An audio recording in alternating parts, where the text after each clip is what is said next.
Hello there Perryfields, this is Mrs Guest and I'm going to do for you today an instructional video on how to play Times It Out on My Maths. So Times It Out is a really fun game, a way to practice your times tables. It gives you a score at the end, so then if you like to have a bit of competitiveness between you and your friends, you can note down your score and let them know what you've got, see who's the best at it. So on here on the main screen for My Maths, when you go in, put in our school username, which is Perryfields, and then you should know our school password as well. Pop that in, log in. Okay, so that comes up with this screen here. What we want to get to our game, our Times It Out, if we go to the left hand side and click on games first of all, then on this screen here we're going to go to grid games, and you'll see here you can see Times It Out there. Okay, so the other games, Add It Up is very similar if you want to play that as well. Times It Out is the one that we're going to do today, so let's see.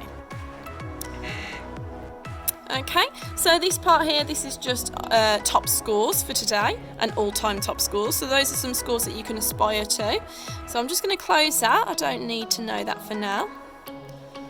So these are your instructions for the game. So I'll read through them now. I'll give you a shorter version of it. So basically we're going to have a full grid of these numbers here. We're going to get a target come up just here. Okay, that target is what we need to think of two numbers that multiply to make our target. Okay, so we need to do it as quick as possible. So you see this circle here. What happens is the outside of the circle goes down.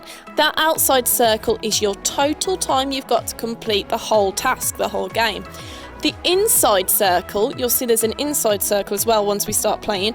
Once that starts to go down, you'll see the amount of points go down. So the more time you take to actually complete your question, the less points you gain for the correct answer.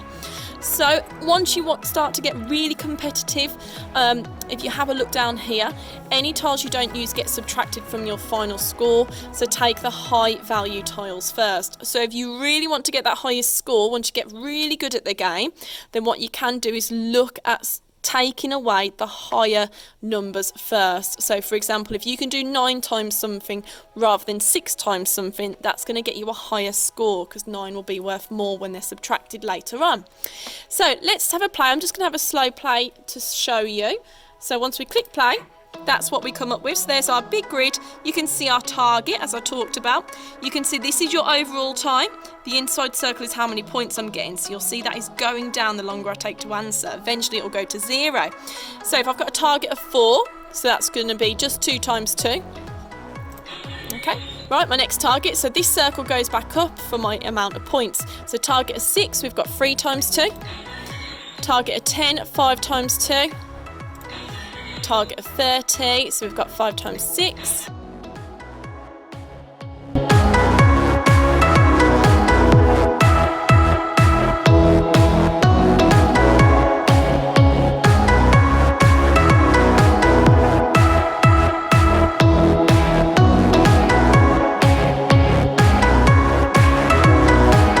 Okay, there we go. So I ran out of time there, so my red outer circle completely went down. So you'll see there, so I used 84 tiles, I nearly used all of them. The points scored was 1015. It's then taken away all the tiles that I've got left off. Okay, so I've got a final score of 908. So like I say, you can note that down, play it with your mates, see what score they get, see who can get the highest score. Hope that helps, guys. Thank you very much.